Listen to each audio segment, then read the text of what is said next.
It is indeed an important day, and I just think it is so symbolic as we marched when I came down the highway. The rain was coming, it was pouring, there was lightning, and I'm thinking, is this gonna happen? And we said, when folks have gone through a whole lot more than walking through the rain. Folks have gone through a whole lot more than standing in some lightning. And then we got here and you could feel the warmth and the fellowship of us all coming together.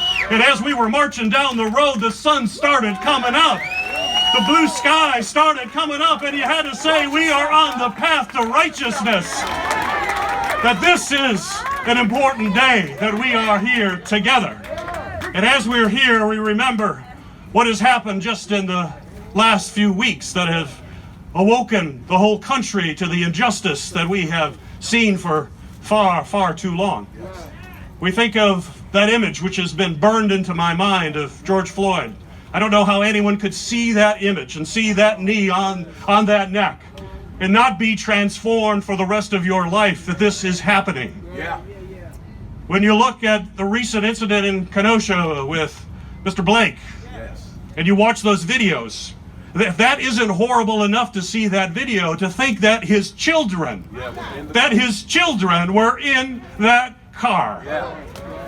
We cannot stand for that. We need to make sure that we are standing up. But I think the important thing is we see those images, we know that every day, every week, every year, many incidents are not caught on camera. That's right. They are not on video, but they still go on.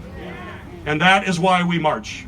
That is why we speak out, and why we need to come together to make sure that we seize this moment to understand that we are all God's children. We are all equal under His eyes. And that we demand, we are not asking, we demand justice and equality. We must have that. And in order to do that, it is comprehensive. It deals with policing, certainly. We need to have meaningful action. We cannot have any more talk. We've had plenty of talk. We know there's concrete legislative action that we can take now. We can ban chokeholds. We don't need any more talk for banning chokeholds. It has no place. We don't need to talk about the need to have independent investigations when there is alleged wrongdoing. We need to put it in place. We need to make sure that a fresh set of eyes look at that so that we can have trust in the community that justice is served when injustice has been dispensed. So that is why we march today.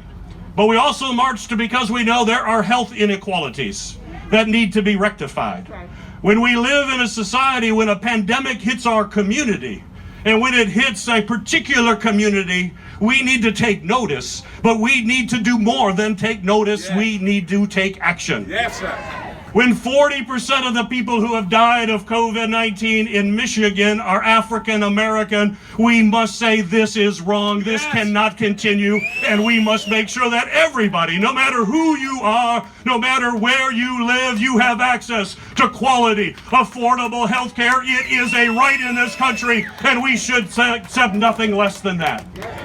But that also means economic opportunity for folks, to make sure people have the opportunity to get a good paying job, to be able to live a middle-class lifestyle, to be able to provide for their family and to provide for their futures. And that means having training available, skills training for everybody. It means helping businesses in communities like downtown Detroit, and not just in downtown Detroit, but make sure we are helping those businesses in our neighborhoods. We need to make sure our neighborhoods have what they need to be healthy and vibrant. So it is an honor, it is a privilege for me to be with you here today.